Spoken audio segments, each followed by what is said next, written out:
فرمایا قیامت کے دن بندے سے سب سے پہلا حساب نماز کا لیا جائے گا۔ اگر اس کی نماز ٹھیک ہو گئی تو وہ فلاح پا گیا، اگر پہلا تول ٹھیک آ گیا تو وہ کامیاب ہے، وَأَنْجَحَ اور نجات پا گیا، وَإِنْ فَسَدَتْ فَقَدْ خَابَ وَخَسِرَ اور اگر پہلا تول ہی ٹھیک نہ ہوا تو پھر وہ ذلیل و رسوا ہو گیا۔ حضرت عبادہ بن صامت رضی اللہ تعالیٰ عنہ سے ایک طویل روایت ہے،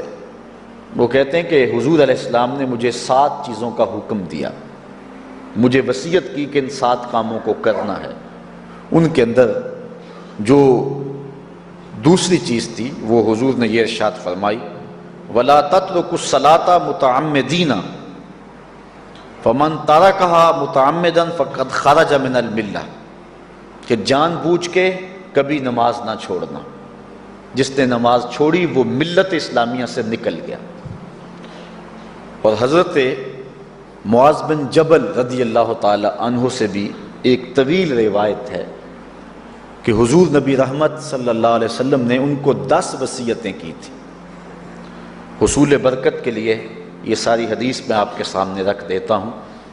کہتے ہیں اوصانی رسول اللہ صلی اللہ علیہ وسلم بعشر کلمات، حضور نے مجھے 10 باتیں ارشاد فرمائیں، حکمت سے بھری اور رحمتوں سے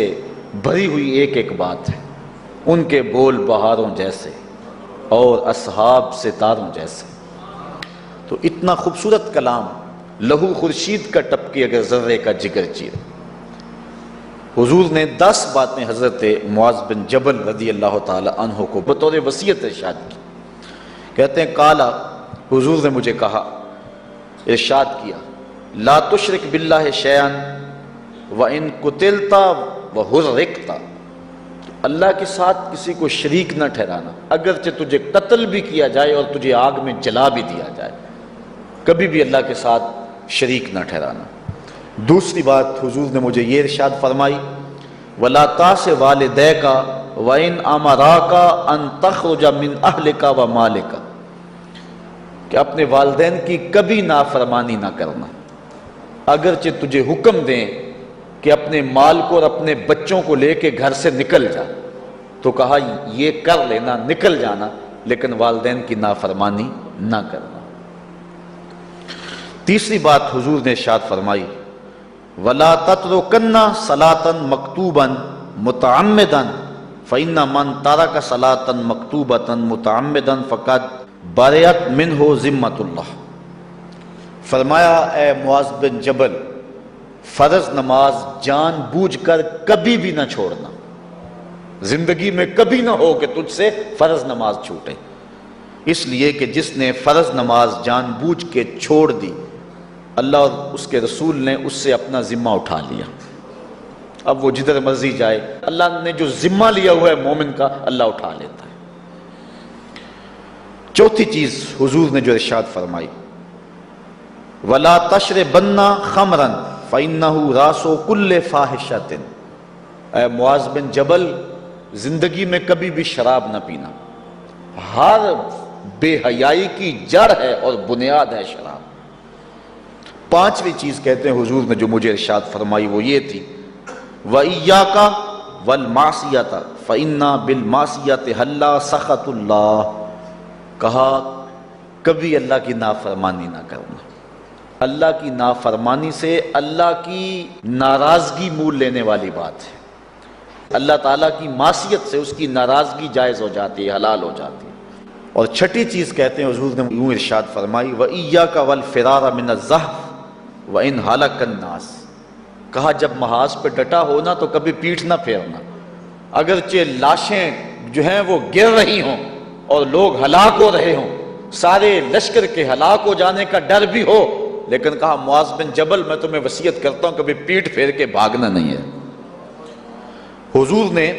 کہتے ہیں مجھے جو 7ویں چیز ارشاد فرمائی وہ یہ تھی، وَإِنْ أَصَابَ النَّاسَ مَوْتٌ فَاصْبُتْ اگر تو کسی ایسے علاقے میں رہتا ہو جہاں موت آ جائے، کوئی بیماری آ جائے موت والی، تو علاقہ چھوڑ کے بھاگنا نہ، وہیں رہنا، تیری قسمت میں زندگی ہوئی تجھے کوئی موت دے نہیں سکتا، اور اگر موت تیرے لیے لکھی گئی ہے تو جہاں مرضی چلا جائے تو موت سے بچ نہیں سکتا، اس لیے ایسے مقام سے بھاگ کر نہ جانا، وہیں ڈٹے رہنا اور وہیں رکے رہنا۔ 8ویں چیز کہتے ہیں حضور نے مجھے ارشاد فرمائی، وَأَنفِقْ عَلَىٰ أَهْلِكَ مِن طَوْلِكَ، کہا اللہ نے تجھے جو وسعت دی ہے، تجھے جو مال دیا ہے، اس کو اپنی اولاد پر کھل کے خرچ کرنا، اپنی اولاد سے بخل نہ کرنا، اولاد کے معاملے کے اندر جہاں ان کی ضرورت ہو اس کو کھل کے پورا کرنا ہے۔ اور حضور نے 9ویں بات جو ارشاد فرمائی وہ یہ تھی، وَلَا تَرْفَعْ عَنْهُمْ عَصَاكَ عَدَبًا، اپنی اولاد کو ادب سکھانے کے لیے ڈنڈا نہ چھوڑنا، عصا ہمیشہ لٹکا کے رکھنا، کوڑا باندھ کے رکھنا۔ اور 10ویں چیز کہتے ہیں حضور نے جو مجھے ارشاد فرمائی، وَأَخْفِهِمْ فِي اللَّهِ، اپنی اولاد کے دل میں اللہ کا خوف ڈالتے رہنا، اللہ کا ڈر پیدا کرنا اپنی اولاد کے اندر۔ تو نے اپنی اولاد کو یونیورسٹیوں اور کالجوں تک پہنچایا، بیرون ملک سے بھی تعلیم دلوائی، لیکن اللہ کا خوف نہ سکھایا۔ اللہ کا خوف سکھانا اپنی اولاد کو، ایسے لوگوں کی صحبت میں بٹھانا جن کی صحبت میں بیٹھ کر اللہ کا خوف پیدا ہو جائے، ان کو ایسی کتابیں لا کے دینا کہ جن سے خشیت الہی ان کے سینے میں پیدا ہو۔ اگر تو نے سب کچھ دے دیا، عالی نسب بنگلے دے دی اپنی اولاد کو، تو نے جو ہے وہ بہت اچھی تعلیم دلوا دی اپنی اولاد کو، دنیاوی سوسائٹی کے اندر ان کا وقار بہت بلند ہو گیا، تو نے سب کچھ دے دیا اپنی اولاد کو، اللہ کا خوف نہیں دیا تو کچھ بھی نہیں دیا۔